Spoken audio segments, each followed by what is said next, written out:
Let's talk about a spiritual path that is incredibly profound, deeply personal, and frankly, unbelievably demanding. We're diving into the journey of becoming a devotee to an Orisha, a commitment that completely reshapes a person's life from the ground up. This quote from a devotee of Oshun, it just gets right to the heart of it, doesn't it? For so many, this isn't a path you just decide to walk one day. It's a calling. It's a sense that a divine force has intervened and chosen you. That's the big question, right? How do you go from just living your life to one of intense spiritual service? Well, it all starts with learning how to listen for the call. So this first phase, it's not like you're actively searching for something. It's more like something is searching for you. An Orisha starts making their presence known through a series of signs that eventually become absolutely impossible to ignore. It's kind of like a divine knock on the door. Okay, so before we go any further, let's make sure we're on the same page. What exactly is an Orisha? They are powerful spirits, emissaries of the Supreme Creator, Olodumare. But they're not some distant, abstract gods. No, they are deeply woven into the fabric of our world, governing everything from the oceans and rivers to love and war. Now, this call, it can manifest in a couple of really different ways. On one hand, it can be something dramatic, a huge life-altering crisis. Think about a severe illness that doctors can't fix, where an Orisha might step in as a last resort. But on the other hand, it can be a slow burn, a quiet accumulation of signs and weird little coincidences in your daily life. This is where the world around you really starts to speak. A devotee might see a child playing at an intersection and know deep down that it's a message from Eligwa, the Orisha who guards all crossroads. Or maybe it's repetitive dreams, or a sudden intense fascination with the color yellow and the number 5, which are both tied to the Orisha Oshun. It's this feeling that the universe is trying to tell you something.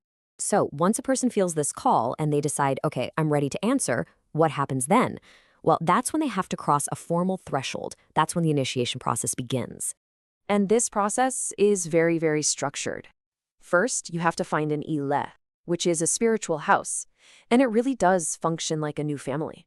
The person becomes a godchild or an ahijado to the priest or priestess of that house. They become your godparent.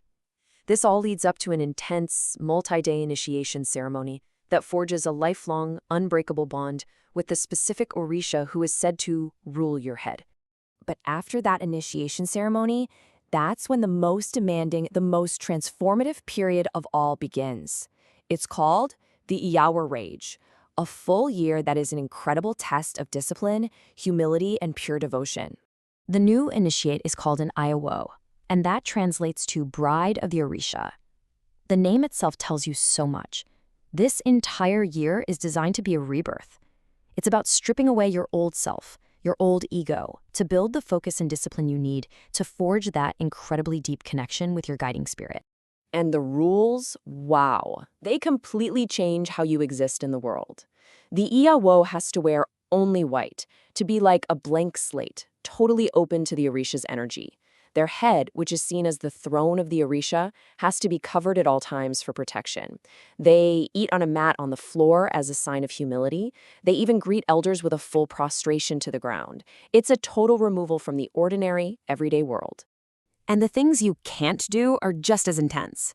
For an entire year, an Iyawo can't look in a mirror. Think about that. The idea is to turn your focus completely inward, away from ego and your physical self. They also have to avoid being touched by anyone who isn't an initiate to protect their heightened spiritual energy. It is an incredible period of sacrifice, all designed to purify the body and the soul. After this year of intense preparation, the devotee is finally ready for the most direct, the most awe-inspiring experience in this entire tradition, the moment when the human and the divine literally meet. This usually happens during a ceremony called a toki de santo. Now, you have to understand, this isn't a concert. It's a secret ritual. The drummers play very specific rhythms, people sing specific songs, all with one purpose, to literally call an Orisha down from the spirit realm to join the community on Earth. As the ceremony goes on, you can just feel the collective spiritual energy in the room. It's called ashe, building and building. This ashe is like a divine life force, the power to make things happen. It gets so intense that it can trigger a trance state in a devotee, and it often starts with a sudden involuntary spasm known as the ahopio, or the shiver.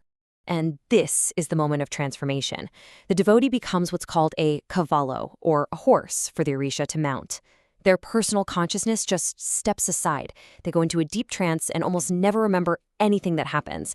And that's when the Orisha takes over, speaking through their body, dancing the deity's signature dances, and interacting directly with the community, offering blessings, advice, maybe even warnings. So after these incredible spiritual highs, what does day-to-day life actually look like? Because this commitment, it never ends. It's a lifelong journey of trying to balance these profound blessings with some very, very real burdens. It's a life of two sides, really. On the one hand, the benefits are just immense. You're talking about real healing, a deep sense of purpose, feeling empowered by that divine ashe, and belonging to this incredible spiritual family.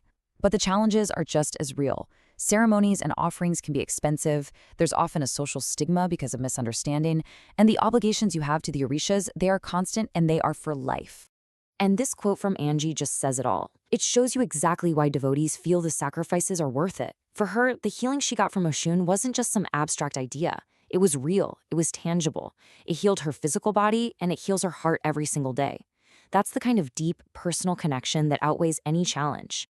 So what we're looking at is a path that demands everything, your time, your body, even your identity, all in exchange for a direct line to the divine. And it really makes you wonder, doesn't it? In our modern world, what does this level of total devotion tell us about that timeless, very human need, not just to believe in something sacred, but to actually experience it?